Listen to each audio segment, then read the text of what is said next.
Bonjour ou bonsoir à vous, on se retrouve aujourd'hui pour le 13e épisode de 3 minutes de culture.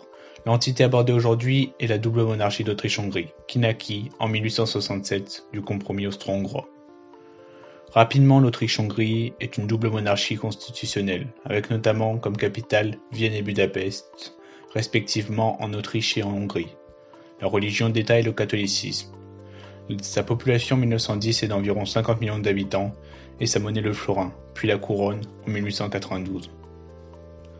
En 1867, François-Joseph, l'empereur en place depuis 1848 au sein de l'Empire d'Autriche, est couronné en tant que roi d'Hongrie. Ce couronnement marque le début du dualisme politique, qui pour la petite anecdote a failli finir en trialisme politique entre Autrichiens, Hongrois et Tchèques. La tentative tchèque de s'imposer en tant que grande puissance de l'Empire est le symbole du rôle marginal accordé aux minorités qui composent l'Empire.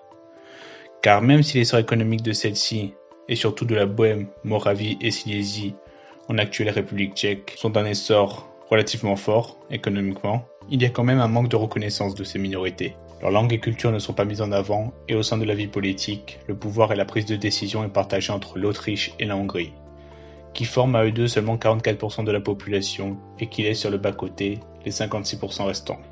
C'est-à-dire que les 44% décident pour tout le monde, alors qu'ils sont minoritaires. Pourtant, en 1868, des lois accordent plus de droits et de reconnaissance aux minorités de l'Empire. Les minorités qui sont tchèques, slovènes, italiennes, allemandes, slovaques, ukrainiennes, polonaises, roumaines, croates et serbes. Contrairement à l'Autriche, en Hongrie, l'on tente d'intégrer fortement les minorités. Il y a une politique de magyarisation, mise en place par Koloman Tisza dès 1875, et contraire aux lois de 1868. Les institutions parallèles sont interdites, des établissements scolaires slovaques fermés, l'opposition éliminée, et une surveillance policière abusive. Sauf en Croatie, avec qui la Hongrie en 1868 avait fait un compromis. Cela montre la façon différente dont est gérée la politique intérieure de chaque institution. Car Vienne et Budapest gouvernent leur territoire séparément, via deux régimes parlementaires bien distincts, qui parlent respectivement allemand et hongrois. L'armée et la politique étrangère sont les deux plus grosses choses qui restent en commun. En Autriche, les minorités furent moins un problème, même si la question tchèque demeurera un souci récurrent. En Autriche, des mesures sociales sont mises en place, fin des années 1870, pour protéger les travailleurs. Par exemple, ils ne pouvaient pas travailler plus de 11 heures. Les femmes ne pouvaient pas travailler la nuit, le travail pour les enfants était interdit. Le droit de vote est dès 1882 démocratisé, en abaissant le coût de participation de 10 à 5 florins. L'Autriche, grâce au cabinet de Taaffe, s'inscrit dans une politique sociale. Économiquement, le pays fut un essor constant, en délaissant peu à peu l'agriculture au profit de l'industrie.